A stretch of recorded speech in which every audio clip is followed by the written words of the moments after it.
How's it going, everyone? And welcome back to Roll On Gaming. My name is Kevin, and I'm joined, as always, by my co-host, my brother Corwin. And Corwin, it's an exciting time to be a fan of Star Wars Unlimited. Always is.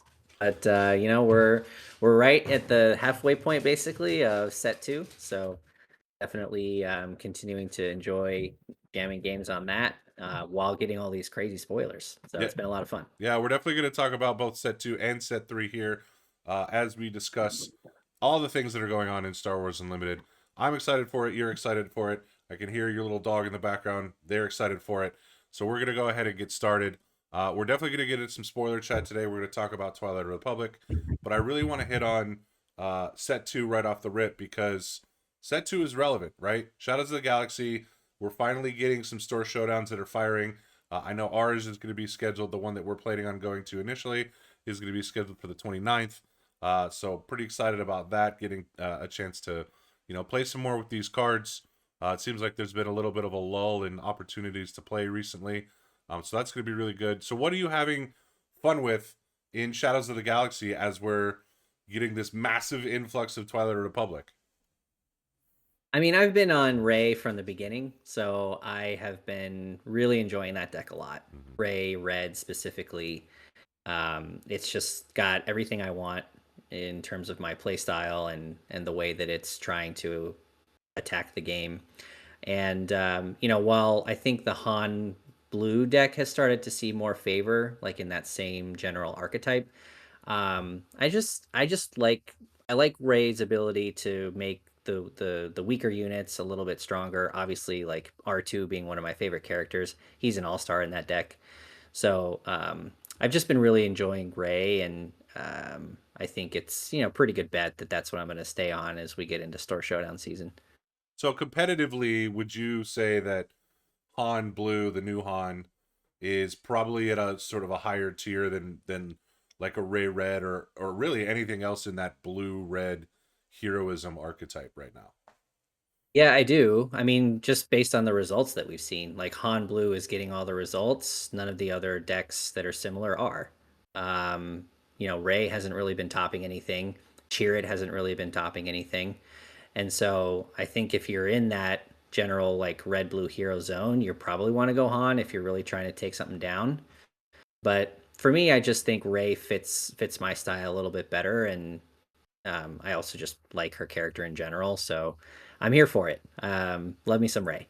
So your play style is important, and I think play style is always important when you're talking about, you know, a deck, a card game with a deck that you can build yourself, right? You really can customize things based on what you like to do, and Star Wars Limited is no exception. Um, but you were a person who played a ton of Luke Skywalker in green during set one. You took it to two second place finishes in store showdowns. It definitely fits that same sort of archetype that you're working with Ray Red. So between the two, as we move into set three and beyond, which of these leaders and combinations do you think might have more staying power? Yeah, I think Ray feels like she's still going to be pretty strongly positioned because there are always going to be units that can, you can use her ability with. I mean, that's true for Luke also. Sometimes Luke's ability can be a little bit more restrictive because of the fact that it's only a heroism unit that gets the shield. And, there's some pretty decent neutral cards out there that I would want to consider for a Luke deck. But that's to say, I mean, shields are still very powerful, and the ability to have access to one for one resource still very relevant. So I like where both of them are, but I think Ray right now, that XP really makes a difference sometimes, and allows you to be a little bit more offensive with the deck, which I have really liked as a change of pace from the Luke deck, which the way that I was running it in set one was just like heavy defense, a lot of sentinels, a lot of shields, just like turtle up until you could get your big bombs out. So it's felt a little bit different with Ray, and I like that. I like having a little bit of a change of pace there. Yeah, Restore 3 doesn't hurt either. Let's call it what it is. That's true. Right. Luke Leader did not have Restore 3. Luke Unit did, but now you have two things that have restore 3, and that's gross. Um, so well, so store showdown on the 29th. We're gonna see you with Ray Red. Most likely, yeah. I mean, the other deck that I've kind of come back to recently is Leia Red as well. With obviously the Rebel package, that's been a lot of fun too. But Ray is the lean right now for competitive play. Yeah, I think for me, I think the reason I'm most excited for Twilight of the Republic is I haven't really found a home with any of the new leaders from set 2. I've tried out a bunch, right? I've tried out Jabba, Moff Gideon I liked for a while, but that sort of fell off. I messed around with Bosk here and there, although, you know, one of the biggest events that we've seen so far in Star Wars Unlimited was just won by Bosk Blue, which is That uh, is true. excellent. Love to see that. Um, but I really, Can't play Maul on that deck, yeah, though. that's very true, right? And it helps that one of my favorite characters in Star Wars of all time, Maul or Darth Maul, depending on who you talk to, is does not fit in that deck. So I haven't really taken hold with any of the set 2 leaders, so I'm still playing Boba Fett and Darth Vader. Um, which is another reason, why I'm sort of just like, okay, let's get to the next batch of leaders so that I have another shot at finding a finding something to latch onto. We all know I'm obviously going to be latched onto Maul. That is what it is. And I'm really excited for some of the other mechanics and some of the other potential leaders here, to see what else I could be playing in set 3. But as of now, set 1 leaders are where it's at, and I think there's a lot of that we're seeing across some of the competitive scene as well. There's a lot of set 1 leaders that are still doing really big things, and we're the counterplay of that is we're seeing some Kira do well. We're seeing Bosk. We're seeing Han too. But that's offset by Han 1, Sabine, Boba Fett, Palpatine. Um, so there is a nice balance of set 1 and set 2 leaders retaining, or set 1 leaders rather retaining viability, and I think that's a good sign going forward that, hey, you're not just going to forget about these 18 leaders that were revealed the set prior when a new set comes out. There's going to be more things that continue to help that, and I think some of the cards that we're going to talk about here in a minute will illustrate that point as well. Yeah, I think all of that is true. I also think it helps when you have like probably the best leaders in the game still in set one. Like, there's still no leader that even compares to Boba. Um, and so if you're in villain, like your Boba's has to be your starting point, and then from there, just kind of like, what do you want to be doing? Sabine as well. Like Sabine, I mean, Kylo has kind of made noises here and there, Yep. but as an aggro leader, like Sabine still takes the cake and has gotten a lot of help in this set. And so I just think when you have those two powerhouses in set one, yeah, there's staying power there, and we're seeing that play out in tournaments across the country. Yeah. Yeah. Agreed completely. Boba and Sabine set the standard and they have maintained it. But that could very easily change when Twilight of the Republic comes out. So we're gonna get into some spoilers here, but first, I want to give a shout out to all the people that have continued to stick with us and support us as we navigate these interesting times in Star Wars Unlimited and with our own channel. We really appreciate it. It is noticed. If you are new to the channel, please feel free to hit that subscribe button. And if you continue to like what we do, drop a like on the video. That helps us out a ton. Because we're going to keep talking about Star Wars Unlimited for as long as we possibly can. But we're going to get started here with some Twilight of the Republic spoilers. We're going to go in alphabetical order because that's the easiest thing to do. And we're going to start with actually not a letter. We're going to start with a number because that's how it works. It's the 501st Liberator. So this is a 3-cost command ground unit. You're getting a 3/3 Republic clone trooper. Worth noting, this is not a heroism unit, despite being both a Republic and a clone unit. And it has an ability when played, if you control another Republic unit, you may heal 3 damage from a base. I mean, I don't see a world in which you're playing this in anything but a heroism deck, because you're really going to want that ability to make this worth it. Yeah, I mean, you got to have the Republic units to trigger the heal, and so I think if you can't do that, it's not a card that's playable. Just like a standard three for three, it's a no go. So, but in a Republic deck, quite good.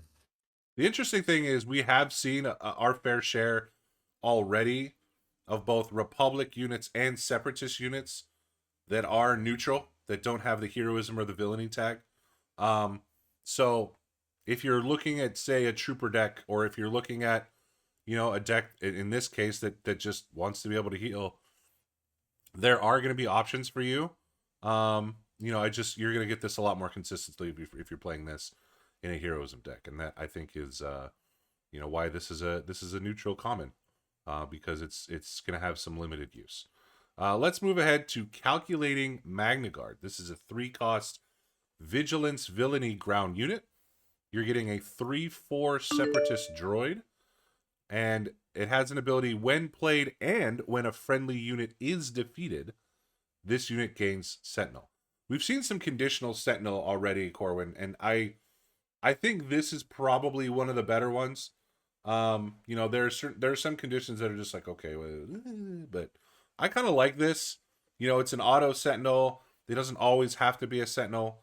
But if your battle droids are falling on the sword, or they're being exploited, this could certainly come in handy as a unit that helps protect your base.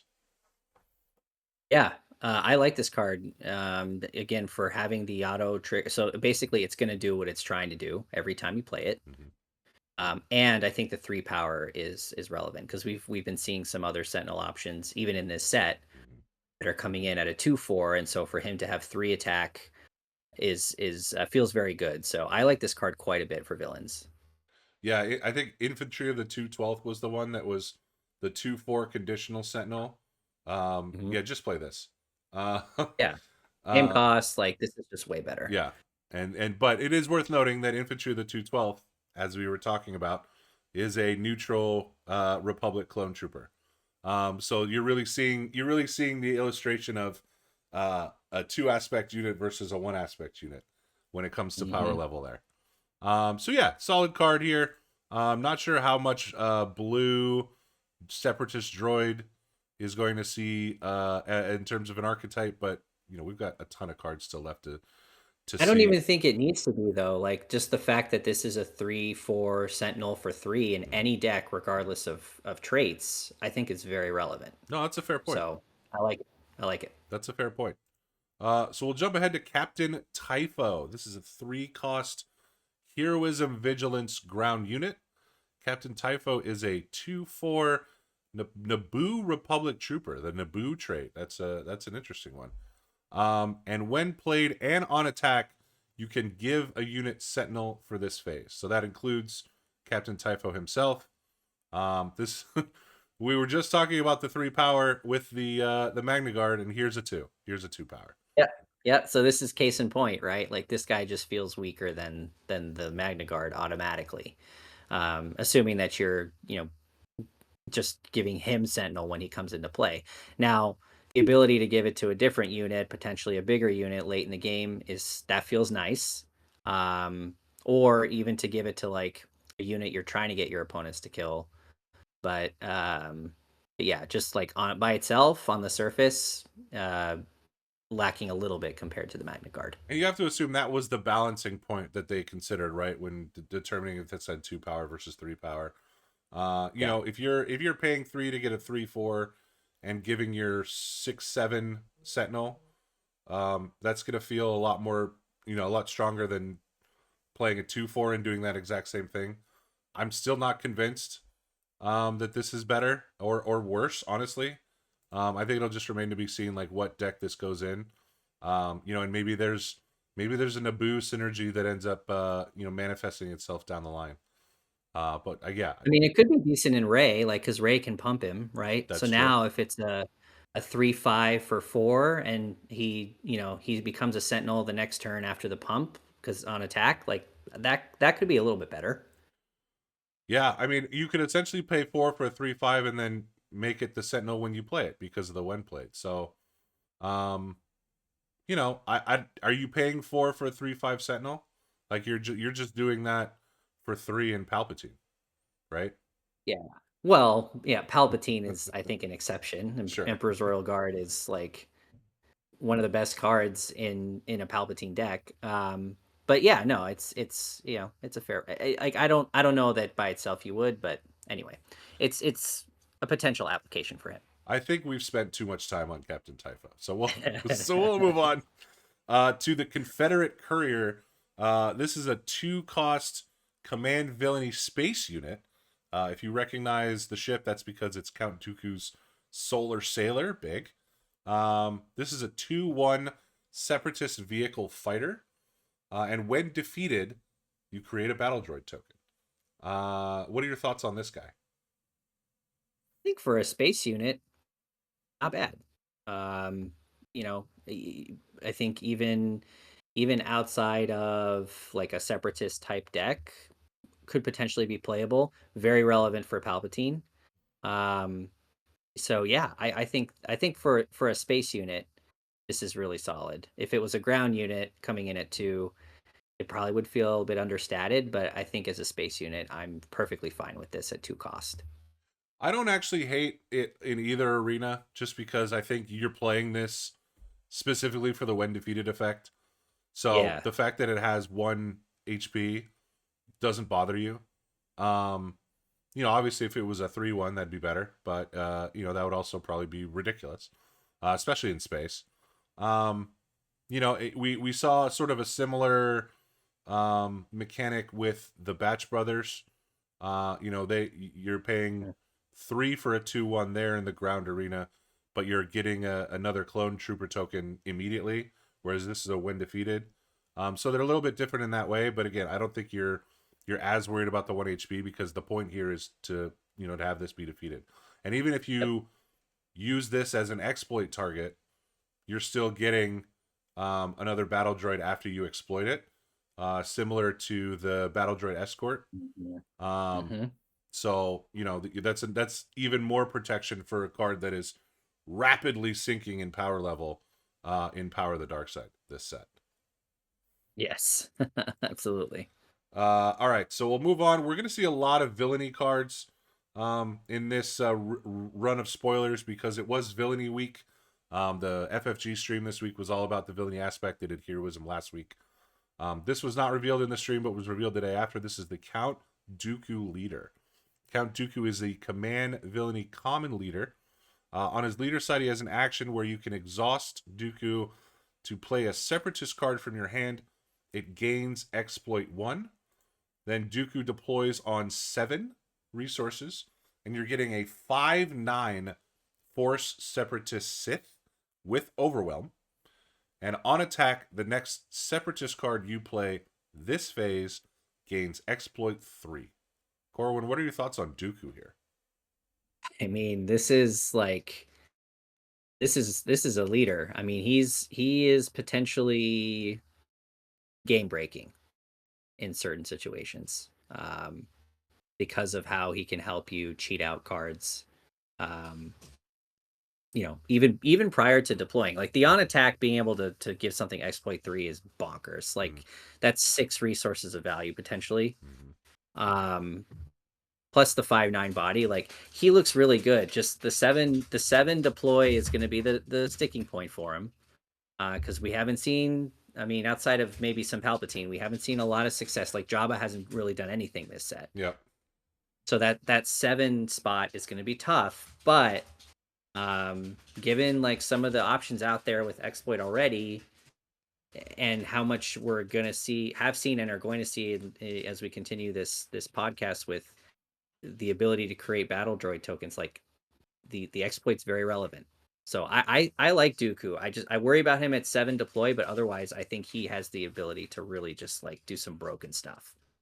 I'm not as worried about the 7 deploy, right? Because he's already in Command Villainy. So Command Villainy already has access to Super Laser Technician, obviously resupply, and now with Super Laser Technician you can exploit it. So that seems good. Yeah. I find it interesting that Dooku has a better stat line than Vader for the same price point. and Yeah. arguably a better. I mean, the 2 damage from Vader is very relevant, but Overwhelm's really good too, as we're seeing. Um, what I worry about with Dooku, and what I honestly worry about a lot with with what's going to be heavy exploit decks in set 3, is the idea that you just you don't have enough to exploit, right? You have 50 cards in your deck.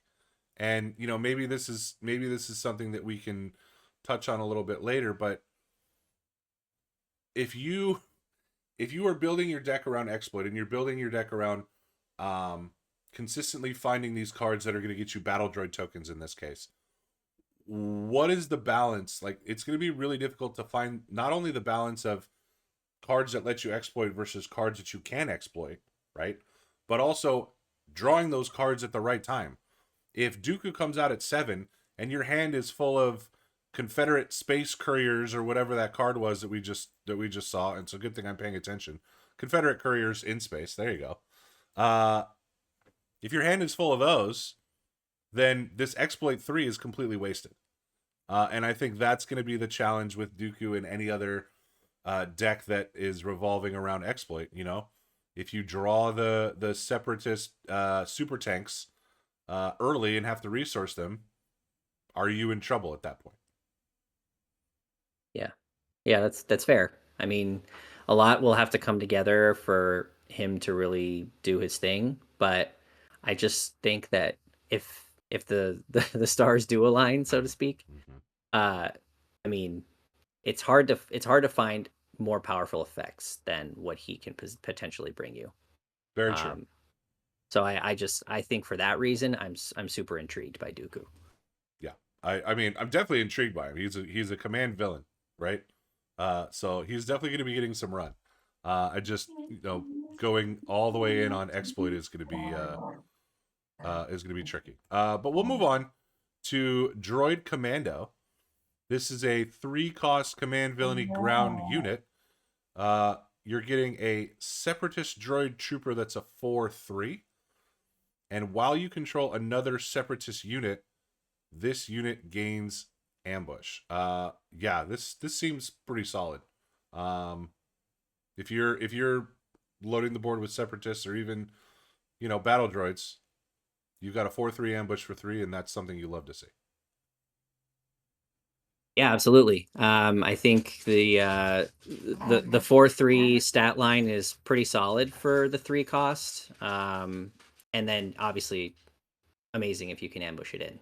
So I think, it's not like it's not a game breaking effect, but it's definitely a solid option for these separatist decks that are, trying to get some early value. Yeah, agreed.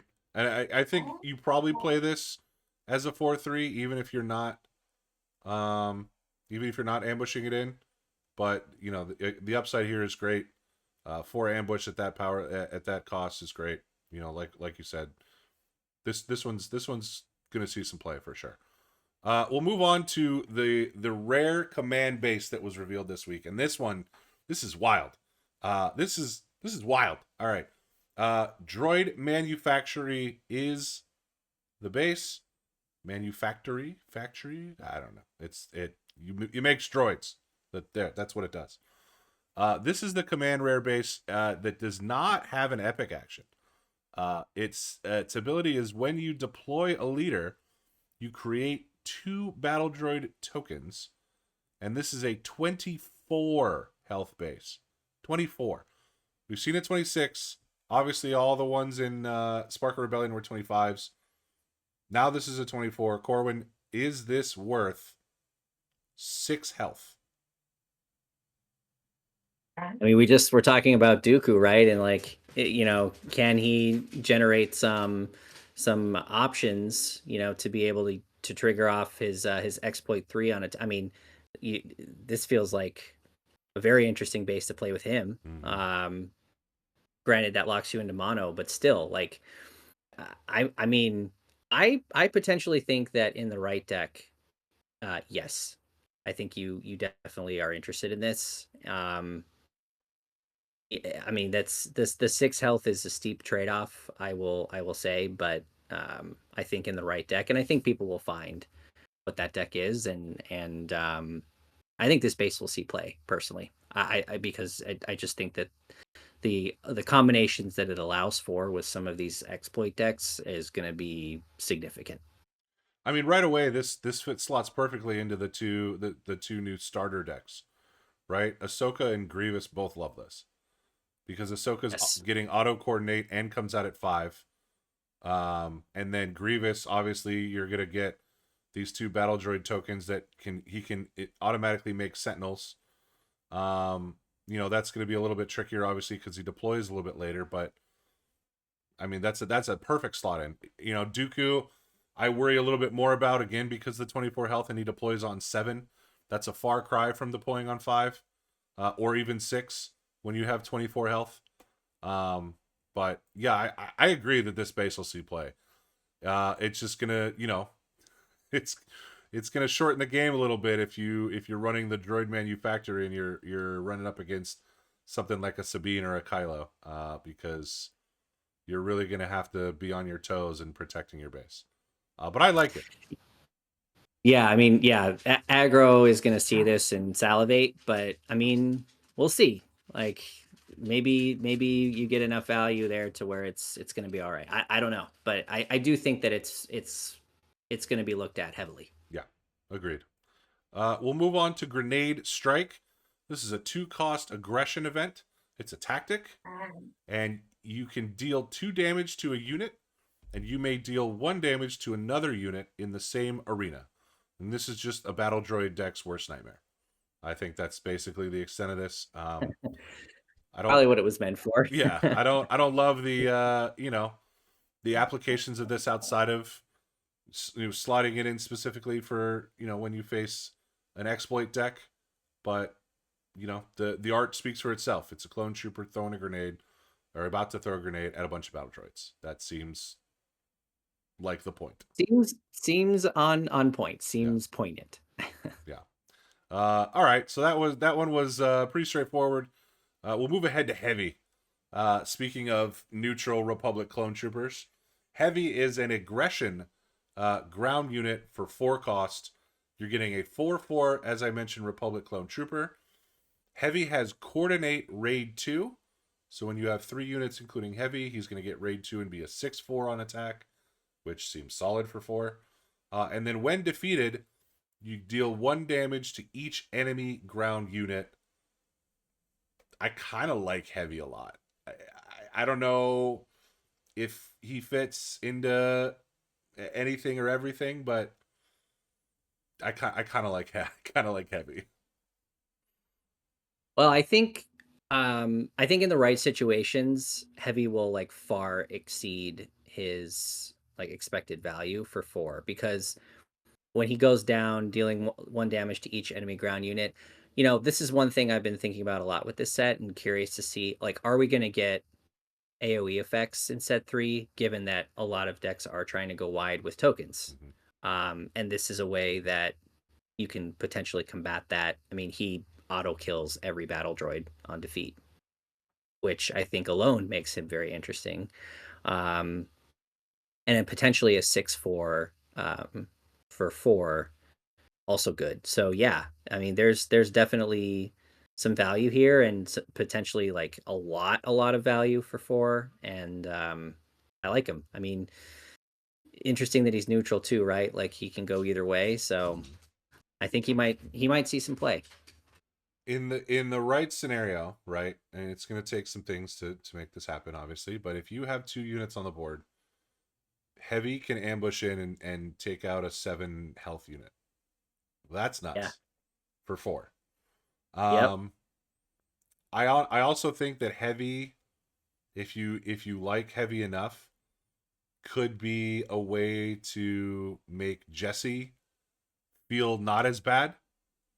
If you're dropping Jesse, giving your opponent the battle droid tokens, and then playing heavy and getting rid of them once he's defeated, doesn't feel too bad in that scenario. And now you've got the potential for, what would that be? 11 damage worth of attacks from a 3 cost and a 4 cost unit.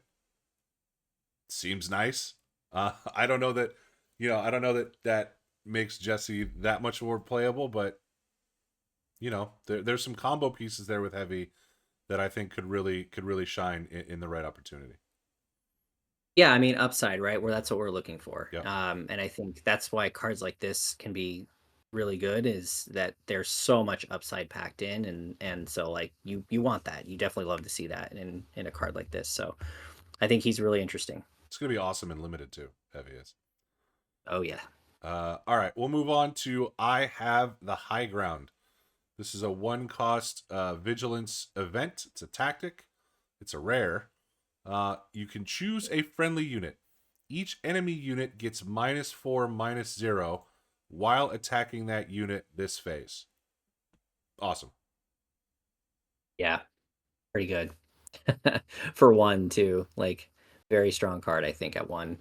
Um Pick a unit, keep it alive for the phase, basically. That's what this card reads. Yeah, exactly. I may have to in my travels of trying to figure out the best pairing for the mall leader. I might have to mess around and put this in blue so that mall sticks around a little bit longer. Because yeah, that's it's a lot of protection for your leader. It's a lot of protection for your sentinel. It's a lot of protection for your high value unit that that your opponent's gonna be attacking. Say for example you have a Shock T on the board. This is definitely a way to keep that around, especially in the early game. Mhm. So you can generate clone trooper tokens and buff the ones you have. Yeah, I like Twilight Republic. I like this in Twilight of the Republic a You know lot. you like Twilight of the Yeah, Republic yeah, quite a bit. it's very true, very true. I Have the High Ground seems pretty solid and definitely going to be one that probably sees some action. We'll move on to the Invisible Hand. This is an 8 cost Villainy space unit. We're getting more capital ships. The Invisible Hand is a 4/7 Separatist vehicle capital ship. When played, create four. That's four battle droid tokens. And on attack, you can exhaust any number of friendly Separatist units. Deal 1 damage to the defending player's base for each unit exhausted this way. What an interesting design this card is, Carwin. Oh yeah, definitely. I mean, this is one of those that again, talking about things we're looking for, like what cards can generate like multiple or mass tokens at once. And here you go. Here you go. So this being Dooku's ship, not a coincidence. The fact that it's trying to make use of that major exploitability. Thumbs down. Um, Thumbs down, Corwin. This is oh, is it not? this is Grievous's ship. Get Oh, it right. that's what I meant. Did I say Dooku? Yeah, you did. Oh, my bad, my bad. Yeah, yeah, because Grievous gives the droids the Sentinel, right? So like Mhm. that's obviously going to be potentially impactful. But yeah, no, I think this is a really interesting option at 8, and the ability to finish games potentially with the on attack is relevant too. Yeah, and look, if you exploit this for 3 with Dooku, you're paying 2 for this and getting all your droids back +1. So not the worst thing in the world. Invisible Hand is looks like it'll be a fun one. The art's great. 4/7 is tough for 8, but you're really playing this for the value that you get from the tokens and the ability to go straight through to base with some of these, exhausts on its on attack ability. So it'll probably end up balancing out in the long run, provided you don't just go ahead and re-exploit those battle droid tokens you created. But I'm definitely interested to see what happens with the Invisible Hand because this one looks like a fun one. Let's talk about Kalani. Kalani is a 6 cost command villainy ground unit. You're getting a 5/7 separatist droid, and Kalani has an on attack ability. You may choose another unit. If you have the initiative, you may choose up to 2 other units instead. Give each chosen unit +2/+2 for this phase. So obviously, this is designed with the droid swarm in mind. Uh, Kalani seems solid. I don't know that I like Kalani better than I like Kraken. You know, they're both super tactical droids. But Kalani seems pretty good. Yeah, definitely seems solid. I like the 5 attack at coming in, and obviously, like, buffing units +2/+2. We've seen that be relevant with cards like Steadfast Battalion. So don't mind it at all. I think it's a good body, and very very strong presence you'd have to deal with on the 6 resource turn. Absolutely. Yeah, Kalani is an interesting one because if you're playing both Kalani and Kraken, you know, are you going too heavy on the droid buffs and not having enough droids? Remains to be seen. But 6 for a 5/7, like you said, really solid, and even if you're just paying that, you're already getting a droid for that, so it's not the worst thing in the world. All right, we'll move on to Magna Guard Wing Leader. This is a 3 cost command villainy space unit. You're getting a 3/4 separatist vehicle fighter, and it has an action where you can attack with a droid unit, then attack with another droid unit. Use this ability only once each round. Uh, Already 3 for a 3/4 in space, solid. How do you evaluate this card that is not a droid based on its action ability? It's hard because I don't know how much you actually get that off. Um, so to me, I almost treat it as like a blank text box, and you're at a 3 for a 3/4, which is fine. You know, in space especially, it's fine. But that's kind of where I land on this call. It's okay. Fair enough. I mean, I think again, we see cards like this, right? Like Leia, that are see a sort of middling amounts of play. This is harder to get rid of than Leia, obviously, because Leia's a leader and can just do this, right? You don't have to exhaust to do this. So if you have 5 battle droids out there, if there's a way to buff all of them, you can just go ahead and attack with 2 at a time, as best you can. But yeah, I think it's just going to be a matter of how much value you're actually getting out of the multiple attacks. If there's a way for you to chain attacks together, or again have buffed units that allow you to make the most of this, then great. If not, you're doing 2 battle droid attacks, and you're just like, what am I doing here? So remains to be seen, but definitely some potential here.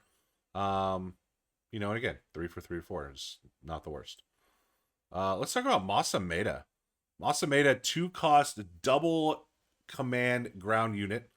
You're getting a 0/4 Republic official, and this is an interesting ability here. When you play another unit, you may exhaust this unit.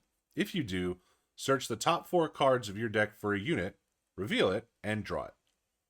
Palpatine, anyone? Yeah, yeah. I mean, official obviously relevant too. No, I like this card a lot. Yeah. Actually, I think it's tremendously good um, for mono green, and is continuing in a line of really strong mono green options coming out of this set. Mm-hmm. Uh, just the ability to draw a card, um, basically, and gain card advantage on turn 2 is like it's great. It's really great to have that in a 2 cost unit. What are they going to do? Swing. I mean, you could definitely like put an attack into this guy and take him out, and your unit doesn't take anything back, but that's never going to feel great. So it's just having him on board from the start.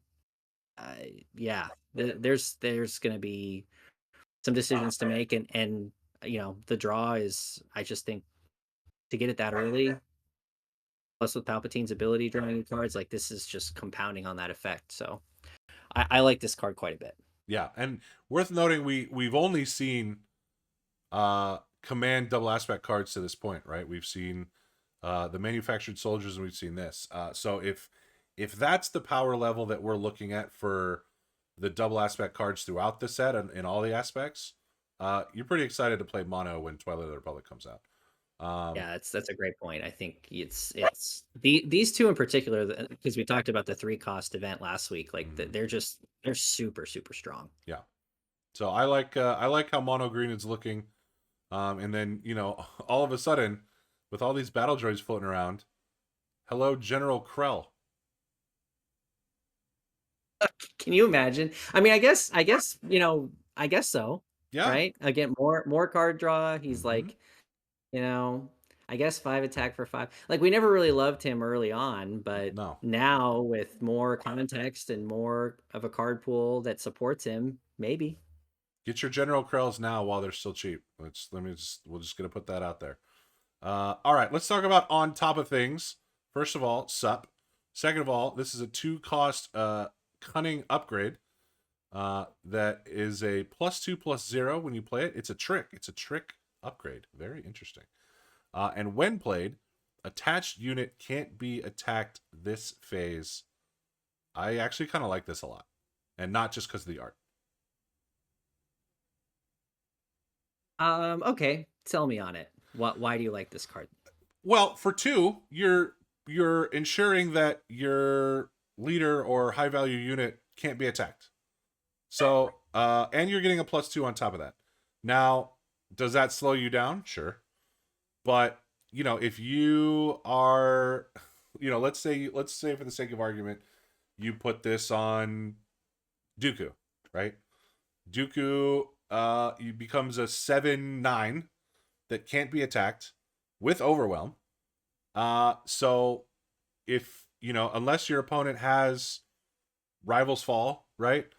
Or another card that just straight up defeats Dooku, Dooku's for sure making it to the next round as a 7/9 with overwhelm. You can make insert any leader here. Boba Fett. Boba Fett can drop this round 1 or action 1 and turn 1 from in the new round. Words are hard. And then all of a sudden becomes a 6/7 that can't be attacked. So now what can you do? You can make attacks with other things, play other cards to get Boba Fett's ability off, right? And then make sure that he's around to be able to reset those resources with his ability and sticks around for the next round. Where, oh, by the way, he's still a 6/7. So I like it for that reason. Again, it's gonna slow you down a little bit, but I think there's definitely some value in protecting your leader or your unit that just absolutely has to make it. And look, end of game, right? You know, uh, your your uh your card that is gonna 2-shot you to victory. You're ensuring it stays alive again, unless there's the relevant event that defeats it. Yeah, I mean, all fair points. I think where I struggle with this card is, you can still remove the unit, and there's plenty of ways to do that. And I also think that there's just so much opportunity cost in yellow. Like at that 2 cost price point, there's so many other options you can have, Yep.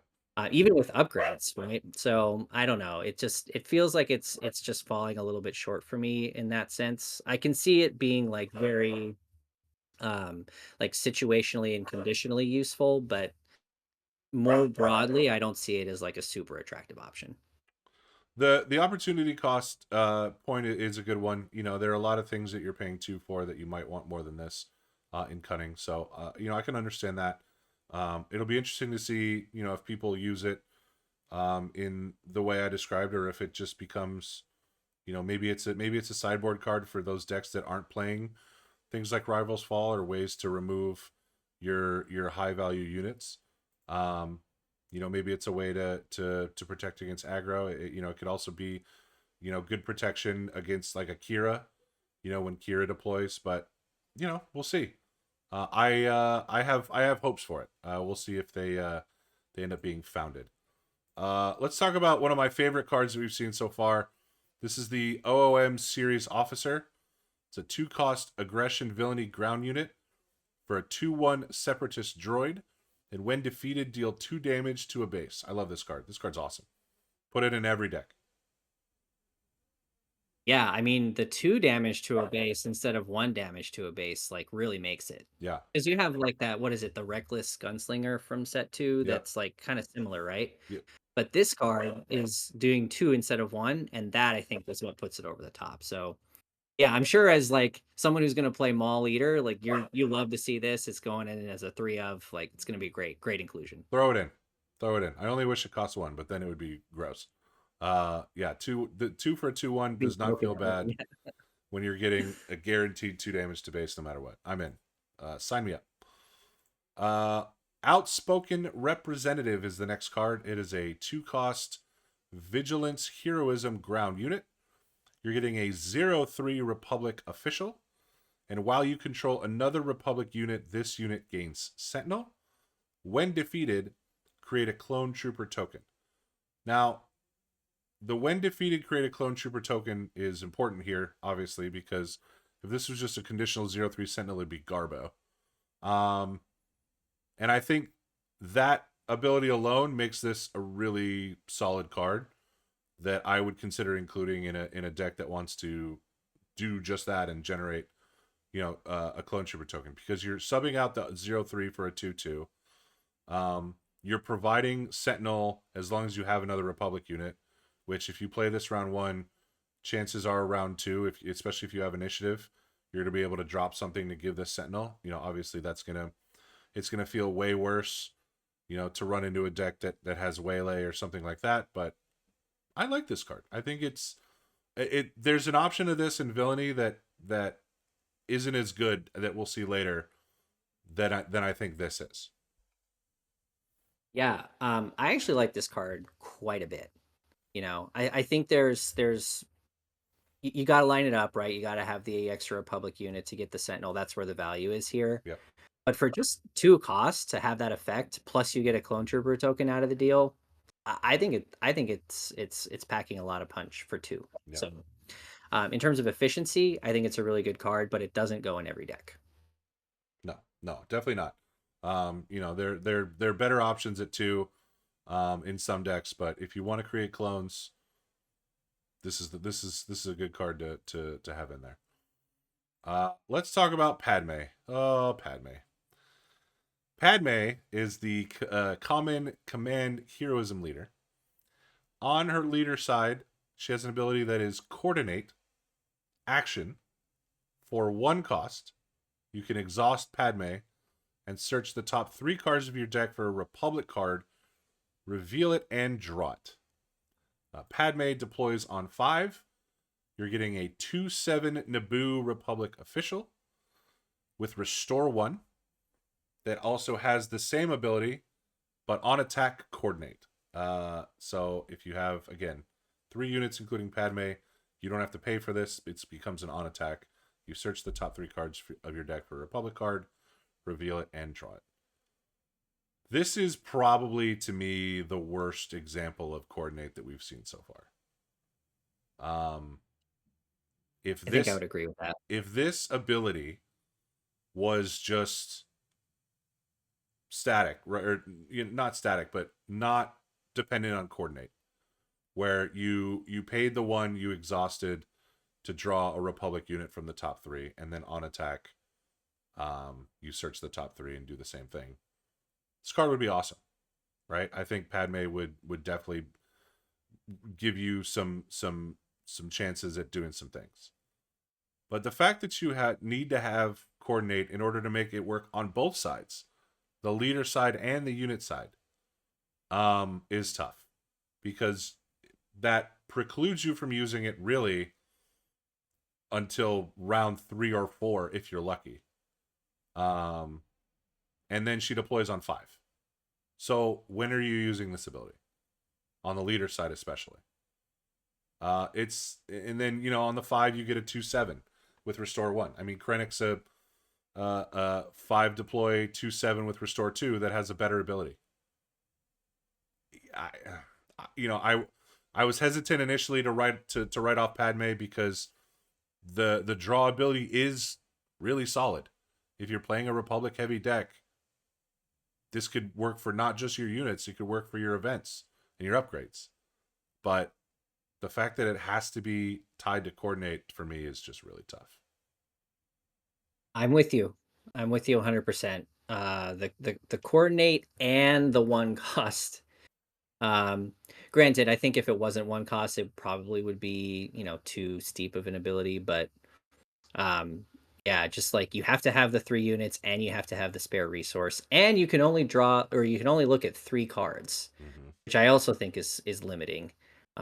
It basically means like you can't play Padme outside of just like including all Republic cards in your deck. Hmm. Otherwise, her ability is basically nothing. We've already seen how Cassian has struggled to see play because the draw like just doesn't impact the game state enough. And that's probably the biggest issue I have with Padme is even on her leader side, if you can draw a card for free, which let's be honest is like not something you can really do very easily in this game. So Yep. for that reason, like her leader side on attack ability is very, I think, very strong if it triggers. But again, you're just drawing a card. You're not really like, aside from gaining card advantage, impacting board state. And we have seen that strategy just not really gain any traction so far. So I think I'm out on Padme until further notice. I'm sad to say it because we love Padme. Yep. We're fans of Padme on the show, but I don't think she gets us there. Not this version anyway. No. No, I this is a tough one to swallow, but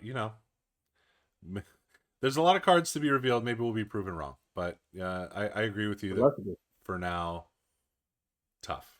Uh, and then and then Yes. then Rush Clovis shows up, extremely minor character in the grand scheme of the Clone Wars, and Rush Clovis is a monster, and I don't understand it at all. But it's a villainy card, so I'm not too upset about it. Rush Clovis, 4 cost cunning villainy ground unit. You're getting a 3/5 separatist official with raid 2. And on attack, if the defending player controls no ready resources, create a battle droid token. Where did Rush Clovis come from? Like, this card's nuts. I like this card a lot, Okay. and I don't want to because I hate Rush Clovis. What is happening? Yeah. Yeah, he's pretty strong. Um, obviously sequencing, timing gonna come into play with him to get his effect off, but 4 for a 3/5 is not bad, but then you throw the Ray 2 in there and it's like it's really, really good. Yeah. Um, like enterprising lackeys territory, good. And um he's gonna stick around a little bit. I think, yeah, if he's able to do everything that he has on his card, you're getting a huge amount of value at 4, and there's going to be a lot of really strong things that will then cascade from that. So definitely feel like Rush is a really strong card for not being a very prominent character in the series. If you are playing a Grievous deck, you need to get your hands on 3 of these for sure. Yeah, for sure. Yeah, Shout pretty out much. the unsung heroes of Star Wars, getting just bonkers cards. Um, Rush Clovis, Toro Calican, Yeah, Balatik, and Tor. Destiny. We're Yes. we're just making it happen. Love to see it. All right, let's move on to Squadron of Vultures, which is an epic name for a card. This is a 6 cost aggression villainy space unit. For 6, you're getting a 5/4 separatist droid vehicle fighter, but it does have exploit 3. So this can be a free 5/4 in space if you exploit to get it there. Or, if you exploit 2, it can be a 2 cost 5/4, etc., etc. You're probably not playing this if you don't exploit it. So with that in mind, are you playing this? I'm not sure I completely agree with that. Um, 6 for a 5/4 in space isn't the worst thing you can do. Mm, Um, I don't think it's great, no. but it's not the worst thing you could do. That being said, even exploit 1 makes this card very strong. Yeah. Like 4 for a 5/4 is very good for space. 2 for a 5/4 is dumb.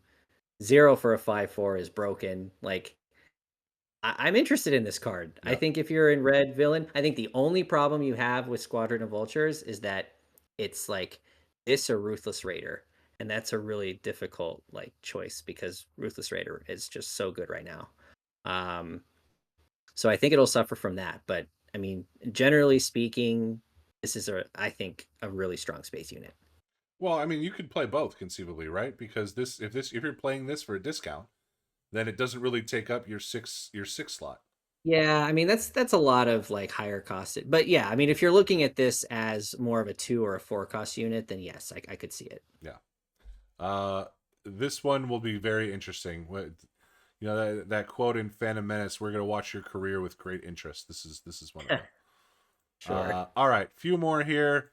We're gonna Oh, here we we're go. gonna talk about This the card. the tactical droid commander that apparently Corwin's a fan of. This is a 5 cost cunning villainy ground unit.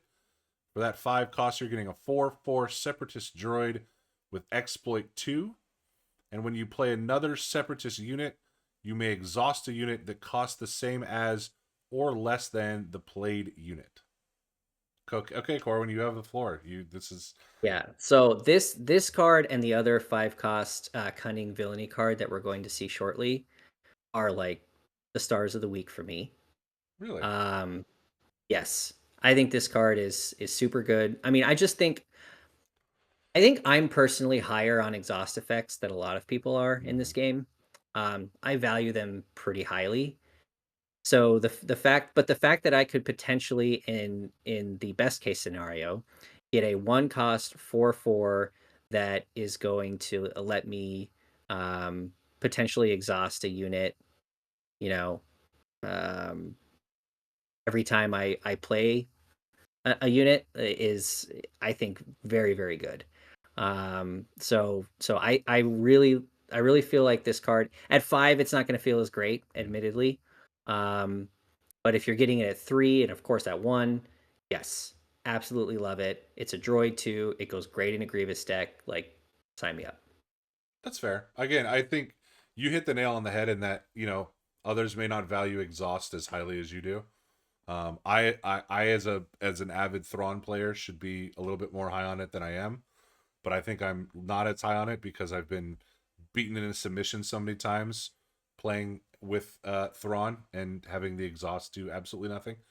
But yeah, look, if you're a unit heavy deck and you're consistently able to have the initiative or play a bunch of units that allow you to exhaust things that shouldn't necessarily be exhausted. Like, look, this can exhaust a leader, right? You play a 5 cost unit, this can exhaust a 5 drop leader or lower. Yep. So that's a consideration. I think this will probably be better than I think it is, but maybe not as good as you think it is, and it'll find sort of somewhere in that middle ground, which probably makes this pretty decent. Yep. That sounds fair. Yeah. But yeah, I certainly don't hate it. It's a great option for Grievous, that's for sure. Let's talk about a card I love, and I just love it because it's a Star Destroyer and it's a Venator Star Destroyer, Yes. and those are the best Star Destroyers. It's a good one. And I love this card. This is Tranquility. Tranquility is a 7 cost heroism space unit. You're getting a 7/6 Republic vehicle capital ship. That's what I'm talking about. You pay 7, you get 7 power in space. Let's go.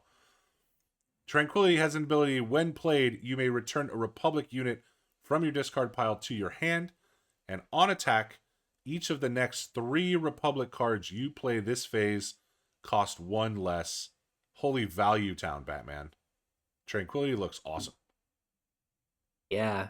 Yeah, and has the when played, so it's not gonna feel the worst if you're dropping this at 7 and it gets bounced or something. 7/6 body is fantastic for space, and the discount on cards in the following phase, um, yeah, I mean, always interested in that. So, card packs a lot of punch at 7, and I think it's gonna be a really strong option for I mean, for Republic decks, but I mean, mainly for Republic decks. Let's be Yeah, honest, because you really want to get the value from the text. yeah, But I think generally just something you definitely want to be getting to. I think it gets giving me home one vibes like in a Republic deck. yeah. I think there's a world in which home one's probably still better than this, but that on attack ability could be nuts in the Yep. right situation. Yep. So I kind of like it, and I'm gonna have to get the full play set of variants. Well, the full set of variants rather. For this to add to my Star Destroyer collection. So that's just gonna have to happen, and I think we're gonna get more Venator Star Destroyers as we continue on. So excited for those as well. Let's talk about the Vanguard Droid Bomber. This is a 2-cost aggression space unit. It's a 2/2 Separatist droid vehicle fighter. There's another Separatist that is a neutral. Um, and when played, if you control another Separatist unit, deal 2 damage to an enemy base. All right, so it looks like this fits right in with the 501st unit that we saw earlier, where it's a neutral, but it works better in the trait that it sports. So you're gonna probably want this in a villainy deck because you're gonna have the separatist units to deal the extra damage. Otherwise, it's just a 2 for a 2/2, and you probably don't want that. Yeah. Yeah, but in the Separatist deck where you get the 2 damage again. So we saw this with the droid too, right? The droid. You drop him, right? And then you drop this guy, and then you kill your droid. Like, so you've done 4 damage on top of the units you've played already. Like, I mean, villain aggro. Let's see, Yeah, right? yeah, Like, it's some of these cards. I mean, they're shaping up. They're shaping up to be a thing here. I think this is another great unit for villain aggression. So yeah, I mean, you got to be excited if you're a fan of Maul or Kylo or some of these other leaders that are trying to really get after it. I think you're getting some great options here. yeah. It's gonna be interesting to see if this makes the cut in a Maul deck because Maul, notably, not a separatist. So that doesn't mean you can't build separatists around him, but uh, Yeah, there's definitely a world in which you can because getting these 2 damage pings just for nothing seems good. Uh, seems good. all right, couple more cards here. Wartime trade official, vigilance, villainy, ground unit for 2 costs. You're getting a 1/3 separatist official. When defeated, create a battle droid token. This is just a worse option than outspoken representative to me, which is the hero component to this. I think Yes. outspoken representative definitely better than wartime trade official, and that's pretty much all I have to say about that. No, completely agree. The Sentinel is way more valuable than the one attack. Yep. So see you, wartime trade official. It's nice knowing you. We'll move on to our last card here of the episode. This Hey, the best is for last. this is kind of nuts. Zero the HUD is here. It's a cunning villainy ground unit. You're getting a 2/8 for 5. It's an underworld hut, and when played, for each opponent, you may exhaust a unit that player controls, and on attack, for each opponent, you may exhaust a resource that player controls. A resource. Wild. First of all, obviously, Twin Suns. Twin Suns. Uh, but aside from that, in Premiere, Corwin, how do you like this card? I love it. I love it. I mean, this is possibly like a top 3 card from the set so far. Whoa. Um, I mean, the nowhere have we really seen the effect of being able to exhaust an opponent's resource. And that alone is just like eye popping. And then add to the fact that you get the immediate exhaust when you play him. It can hit anything, space, leader, anything. He's got 8 health, so he's beefy enough to stick around and potentially get his on attack off the following turn. And this is a turn where if you're playing him at 5, like the 6 resource turn is very, very important for a lot of decks. 6 and 7. So like he can potentially really impact what your opponent is trying to do. Um, the two attack obviously is not great, but this is standard for, hut characters. Like, I don't know. I think Zero is super strong, and it's annoying that he's in Cunning Villainy, which seems to get all the good stuff. But no, I think this is a super, super strong unit, and one that's going to see a lot of play, in my opinion. Yeah, the on attack excites me a lot more than the when played. Obviously you're only swinging for 2 each time, but man, if you can get the initiative and Yes. get this out of the way before your opponent has a chance to react, nutty, Yes. So nutty. good. And then it it automatically paints a target on Zero's back, and it automatically paints a target on your back if you're doing this in Twin Suns. So Yep. yeah, zero will be a very interesting one. But yeah, exhausting that resource, you know, at 5, the cost being a little bit more prohibitive than like Leia at 2. Um, but Leia could only exhaust a unit, couldn't exhaust a resource. So I don't know. I don't know. That's tricky. Um, Yeah. And he's Underworld. Don't yeah, forget that. I can't forget that. So Zero can take all of Maul's ambush damage, which is great. So yeah, it's been quite the week for new cards. Um, we're gonna keep seeing a similar volume all throughout the next couple weeks, I think, as we get closer and closer to um, Twilight of the Republic finally releasing. We're mid September now.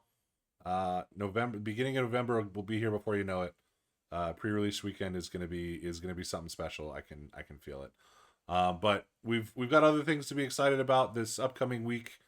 There we'll finally get to see what the prizes are going to be for planetary qualifiers, which hopefully will be really really awesome. So definitely looking forward to that. As we said, we're getting ready for store showdowns, so that's going to be really cool. And then we're going to keep looking at all these awesome cards to come out of spoiler season for Twilight of the Republic. So stick with us for that. It's going to be a blast. We're pretty much out of time at this point, so we'll have some more discussions about what's going on in the overall holistic view of Twilight of the Republic as we continue on throughout all this these great cards being revealed. But thank you so much for tuning in. Thank you for joining us and listening to us chat, listening to our thoughts about all these awesome cards. I've been having a blast looking at everything and sort of trying to figure out what goes in what deck, and seeing all the new stuff. With the exception of maybe Padme, sad.